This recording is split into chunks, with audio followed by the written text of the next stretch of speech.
Bonjour à tous et bienvenue sur boursicoté.com pour cette nouvelle analyse technique du CAC 40 en clôture. Et donc c'est la forte baisse aujourd'hui. On a eu une séance très volatile où les craintes donc d'une récession ont fait plonger l'ensemble des indices mondiaux. Il n'y a pas que les indices d'ailleurs qui ont plongé.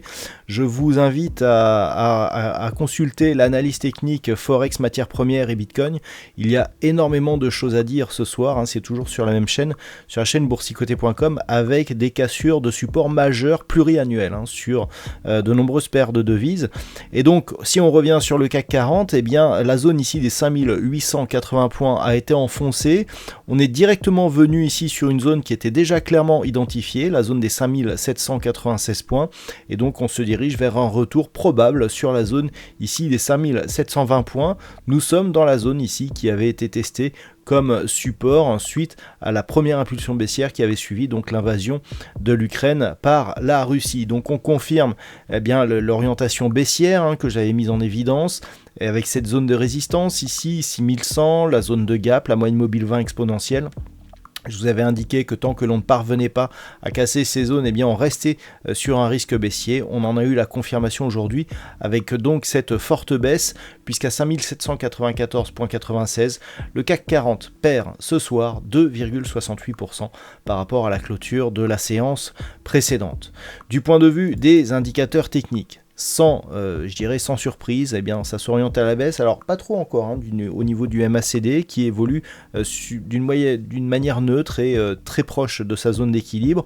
Idem pour le RSI qui descend, qui décroche un petit peu, qui se rapproche de sa zone de survente. Mais ce qui est impressionnant, c'est les volumes qui ont fortement augmenté. Alors on est très légèrement au-dessus de la moyenne pour les volumes, mais en hausse par rapport aux séances précédentes et donc par rapport ici, au niveau qui avait été marqué récemment.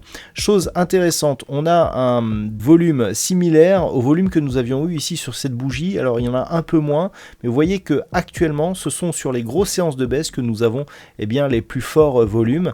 Donc cette séance qui avait donc marqué une forte phase de baisse la semaine dernière, la séance du jour et puis la précédente c'était une séance à 4 sorcières où l'on avait là aussi connu une forte séance de baisse. Donc on le voit, c'est vraiment la baisse qui pousse les investisseurs à venir sur les marchés, et le fait ici que l'on ait cette bougie quelque part nourrie de volume en hausse n'est pas une surprise puisque c'est au final dans la continuité du mouvement. Alors comme je l'ai indiqué, malgré des avancées sur la négociation portant sur la baisse des taxes douanières qui avait été imposée par Donald Trump par rapport à la Chine, on pensait qu'on allait repartir sur une hausse. D'ailleurs, le marché a ouvert en hausse ce matin et puis les craintes de la récession ont été plus fortes. On a eu de nombreux gros décalages et au niveau des valeurs, on n'a que très peu de valeurs qui sont dans le vert. D'ailleurs, il n'y en a que 4. Pernod Ricard, Schneider Electric, Dassault Systèmes et Legrand. Tout le reste est dans le rouge. Et dans le rouge, on retrouve des très fortes baisses avec des cycliques qui ont fortement baissé. On a AXA qui perd 6,45%. Total Energy qui pâtit d'une forte baisse du pétrole aujourd'hui. Le pétrole qui a perdu plus de 10% en une seule journée. C'est vraiment énorme. Donc moins 6,42.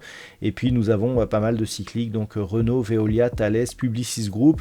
Et toutes ces valeurs perdent toutes plus de 5%, c'est vraiment une très forte baisse. Donc d'un point de vue technique, si on revient sur cette configuration, alors clairement la cassure ici des 5880 points, la cassure est donc l'inscription d'un nouveau plus bas significatif en clôture. Hier encore, je vous disais que une rupture et une clôture sous les 5880 points serait un signal baissier assez fort donc pour valider la poursuite de cette dynamique. On est clairement dans un objectif de poursuite en direction des 5720 points.